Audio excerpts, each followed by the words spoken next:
Hey guys, Dave and Len here. We just played an old one. This is Tactics 2. The copyright says 1961. Good things about it, you're probably familiar with the game, so let's just give our opinion on it. Good things about it is it uses a square map, which I like quite a bit. My only complaint about the square map is the diagonal movement, what costs the same as regular movement, which is kind of odd because diagonal movement, you're actually moving further distance. But other than that, yeah, the square grid map works fine for this. The terrain, if you're familiar with the terrain on this map, and you've played the game a few times, you're going to be really good at this game. I've only played this game probably like once every 15 years, so I don't remember the terrain. So every time I play this game, I lose, but but it's still fun to play. I mean, it's the rules take like 10 minutes to read for the basic game, and then if you're going to play we played the advanced game. The advanced game probably have twice as long, and then there's some optional rules too, like nuclear weapons, which we've never done the nuclear weapons, have we? No. If we did, that map would have been cleaned up a lot sooner. Yeah. All right, what do you think of it?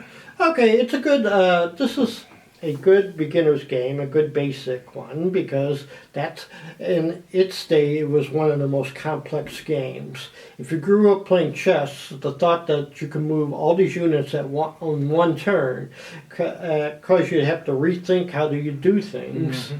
And also you had to calculate odds and everything, so this was like a, well, I had this as a teenager, this was like a complicated game. And we used to go on longer. Actually, one of the things that we learned is that usually when you have a replacement turn, what you do, if one guy has more units on the map and a higher replacement rate, the other guy can concede, because at a certain point you lose more guys and you're just going steadily downhill. Yeah, it's like that with most games where you get reinforcements every so often. I mean, once you get over like the barrier where you're just whapping on the other guy should probably just concede the game, because there's no way he's going to win. Yeah, due to the fact that he's getting less replacements and the other guy's got more units, so since he's got more units, it's easier for him to get better odds against you. So yeah, because in the last turn, last two turns, I was getting 3-1, 4-1 odds, mm-hmm. which meant that I had no fear of losing a unit. I think, and you probably would lose a unit. So in each turn, your army's getting smaller and smaller. Yeah, and also this has compulsory combat. I've played that in other games before, but in this game, if you're not used to it, it's really going to get you. Yeah, because I'm used to that, because that's when we started, that's what all the games, you had active zones of control. Mm-hmm. You move, you stop, you have to fight. I always disagreed with the rule of the compulsory combat, unless it's like compulsory melee, like if two ancient units are up against each other, of course they're going to fight. But I mean, you have a thing called officers, and the officer can just say cease fire. Yeah, the thing is that, well, in the 70s, you started having games where you didn't have. It's like, okay, actually weapons have ranges, and if the hexes are like a couple miles, just hang back a quarter mile and they can't hit you, mm-hmm. or something like that. But I think, well, you haven't mentioned about mountain units. Oh yeah, the mountain units in this. They exert a zone of control, and if they're in a mountain, they cannot be attacked. And by non-mountain yeah, units. And another unit also, since it has a zone of control, can't move by it. So they're essentially blocking it forever unless you happen to get your mountain units there to go against it, which is kind of weird. Yeah. I mean, they should have some way where you can get by them still. I mean, maybe the mountain unit takes a shot at you when you go by or something, but just to make it where if a mountain unit's there, it's completely impassable except for your two mountain units or whatever you have. Yeah. I mean, that's kind of ridiculous. I think the designer served in the 10th mountain unit, so I think he thought the mountain units are like super powerful. Mm. So, yes. But yeah, there was originally Tactics, which was mail order only. Yeah, and a tube. Yeah, and the original Tactics, I think they re-released it, 30 years later or something, or 40 years later. But if you do happen to have the original Tactics, it's worth quite a bit. I mean, if you have all the pieces, you can easily get $600 to $800 for it. But this particular game here, I mean, this one happens to be in good shape. You can probably get $25 for it. So there's a big difference in price on the used market between Tactics 1, the original, and Tactics 2. The re-release of Tactics 1, that's not worth anything either. You get like $25 for that. Yeah. So I knew a guy who got Tactics 1. He bought a board game collection from some guy, and that happened to be in there. He wasn't into war games, didn't know anything about it, and he looked it up, and he found out how it was valuable. So he put it on eBay with a $1 starting bid, figuring he'd get like $500-$600. And the day after he put it up for sale, I think it was like a 5-day auction, some guy from Australia sent him a message, and he said, "Hey, I really want this game."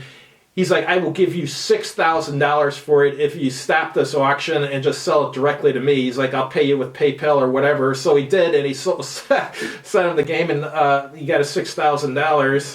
wow. Yeah, but I guess this guy, probably in Australia, it's probably really hard to get a hold of Tactics 1. So in the U.S., like I said, you can get it for like $600 to $800 if you can find it.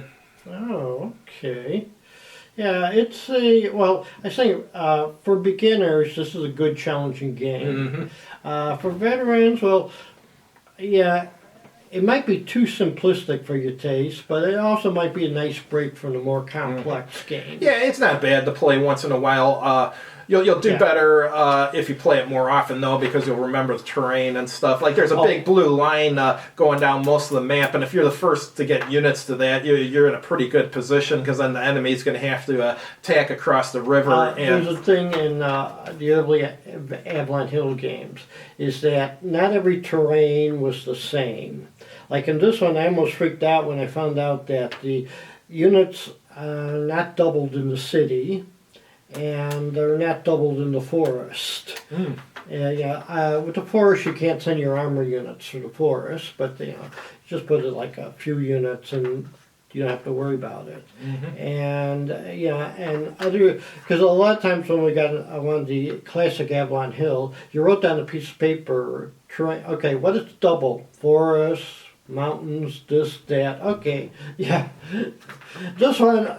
Then you say to yourself, okay, in this game the rivers are not doubled, but in other games they would be. And so, well, in this one the rivers give you, what, a +1 to your defense? Well, it actually doubles your defense. Doubles, yeah. Well, it seems like +1. Yeah, it seems like, because most of your units are 1 strength, yeah. Yeah, one thing we forgot to mention, that all these units are either 1 or 2 strength units, so it's like calculating the odds. It's not going to be hard. And of course, they have the famous early Avalon Hill, the headquarters units, which you use as speed bumps or garrisons. Yeah, the headquarter units are kind of weird. They can't attack, but if they get attacked, they have like a defense of 1 or a combat strength of 1. And if something moves adjacent to it, the turn after it attacks the headquarters unit, has to move away. Yeah. Yeah, which is kind of weird. It seems like back then they didn't really know how to handle headquarter units in these type of games. In games nowadays, they probably use it like you have a radius and control. Yeah, and anything in radius you can attack with. But I mean, this is how it all began, though. I mean, this is based on the original Tactics, just an improvement of it called Tactics 2. This is where wargaming came from. As you can see, originally it had a square grid instead of a hex map, which worked well in this game. Yeah. All right. But that's all we got on this one. We'll play something new the next time. Not sure what yet. I'll have to figure something out. Have a good one. You too.